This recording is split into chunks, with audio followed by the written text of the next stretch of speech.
दोस्तों नमस्कार। दोस्तों आज हम बात कर रहे हैं हरियाणा के एक व्यापारिक शहर हिसार की, जो कि राजस्थान सीमा के साथ सटा हुआ है, जिसे पूर्व काल में हिसार फिरोजा कहा जाता था। यह शहर मुस्लिम शासक फिरोज शाह तुगलक ने 1354 ईस्वी में बसाया था। शहर की आबादी 5 लाख से ऊपर है।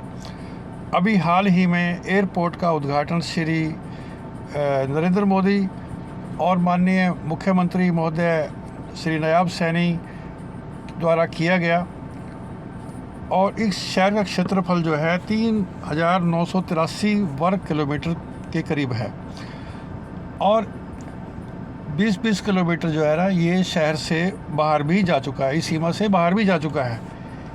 तो ये हरियाणा का जो है एक हॉस्पिटल हब सिटी हम इसको कह सकते हैं, जहाँ हॉस्पिटलों की भरमार है और यहाँ पर हर तरह की बीमारी का इलाज जो है संभव है। और आसपास के 80 गांव के लोग जो है रोज़ाना जो है यहाँ पर सफ़र करते हैं, इस शहर के अंदर विज़िट करते हैं। तो शहर की आबादी लगातार बढ़ती जा रही है। जैसे जैसे वक्त निकल रहा है, आबादी अपनी चरम सीमा की तरफ है, और मूलभूत जो सुविधाएं जो मिलनी चाहिए थी नागरिकों को, वो बिल्कुल नदारद हैं। जैसे बिजली और पानी का संकट इस शहर की प्रमुख समस्या रही है, जो आज तक कभी शॉर्ट आउट नहीं हो पाई, है ना। या तो बिजली नहीं, या फिर पानी नहीं, या फिर दोनों ही नहीं है ना। और जब थोड़ी सी बरसात आ जाए तो शहर पानी में जलमग्न हो जाया करता है ना। कितने विधायक आए, कितने मंत्री आए, कितने यहाँ एमपी रहे, मेयर यहाँ पता नहीं कितने सालों से बन रहे हैं, लेकिन कोई ध्यान किसी का इस तरफ है ही नहीं है।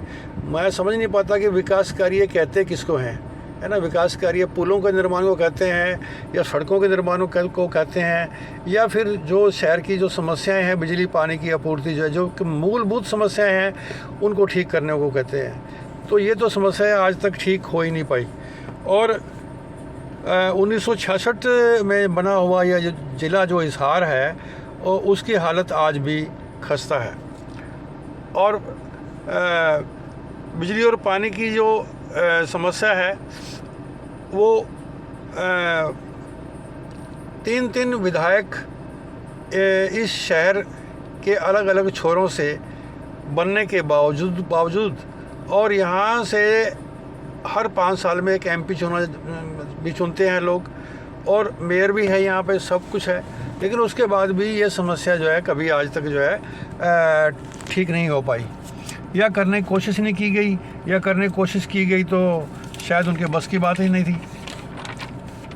अब देखिए, इस शहर का जो पानी की जो हालत है, मैं उसके बारे में बता रहा हूँ। डावड़ा माइनर से पानी ना आने से पानी की किल्लत हो जाती है। बालसमंद नहर से ही पूरे शहर को पानी की सप्लाई होती है। हर साल मार्च अप्रैल मास के अंदर जो है नदियों का सफाई अभियान चलता है, और वाटर सप्लाई डेड कर दी जाती है, और उधर से बिजली कट शुरू कर दी जाते हैं। थोड़ी हल्की सी तेज़ बारिश होते ही शहर नदी नालों के अंदर तब्दील हो जाता है।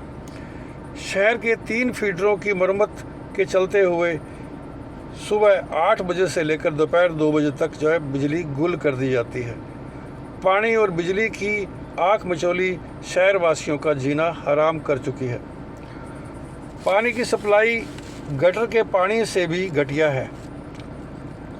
लोगों के आरओ भी ख़राब हो चुके हैं। तो पानी इतना गंदा और मैला आ रहा है कि वो पीने लायक है ही नहीं है, जैसे कि गटर का पानी हो, लेकिन उसको भी शहरवासी पीने को मजबूर हैं, और लगातार बीमारियों से पीड़ित होते जा रहे हैं।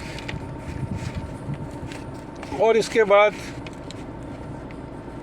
अब ये जो गंदा पानी की समस्या और बिजली की समस्या है, ये क्यों है, थोड़ी सी हम बात इस पे करते हैं।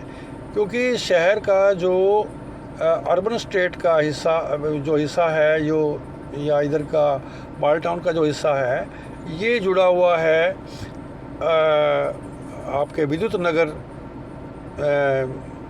का जो बिजली का जो छोटा सा एक बना हुआ है प्लांट, उससे जुड़ा हुआ है। और जो शहर का जो बाकी हिस्सा है वो खेदड़ बिजली प्लांट से जुड़ा हुआ है।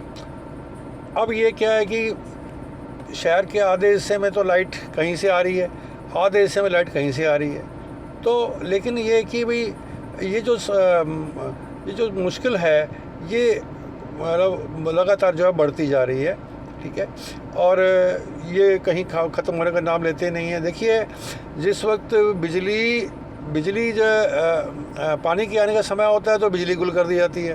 और कम से कम जब पानी के आने का समय है उस वक्त तो बिजली रखो, अगर गुल करनी है तो बाद में कर लो, है ना। तो मैं कहता हूँ हरियाणा क्या, मेरे ख्याल में सारे इंडिया का ही इतना बुरा हाल है कि बिजली और पानी की समस्या आज तक ठीक नहीं हो पाई। पानी की कमी नहीं हो सकती, पानी की कमी होगी भी नहीं, लेकिन पानी की तरफ, बिजली की तरफ ध्यान कभी किसी ने दिया ही नहीं। ध्यान कहाँ पे दिया? पुलों के ऊपर। ध्यान कहाँ पे दिया? गड्ढे खोदने के ऊपर। ध्यान कहाँ पे दिया? सड़कें तोड़ने के ऊपर। सड़कें तोड़ो, दोबारा बनाओ, गड्ढे खोदो, दोबारा से भर दो, है ना। सारा फोकस ही इन चीज़ों के ऊपर किया गया।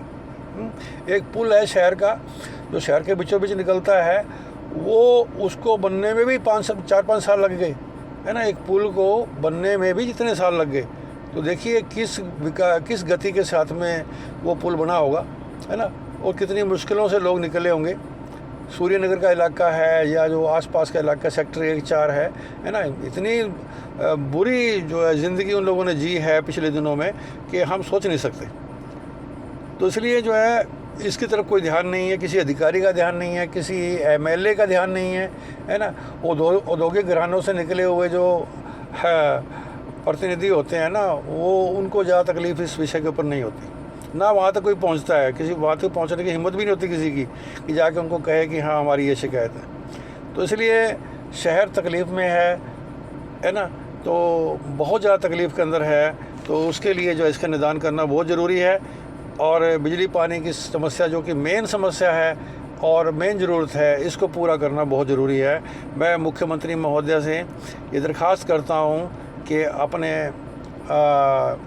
इस जो बिजली और पानी की आपूर्ति संबंधी जो भी अधिकारी हैं उनको जो है आदेश दें कि इस शहर की बिजली और पानी की जो समस्या है, जो आपूर्ति की समस्या है, जो गंदा पानी आ रहा है, उसको जो है वो जल्दी से जल्दी जो है ठीक करने का कष्ट करवाएं।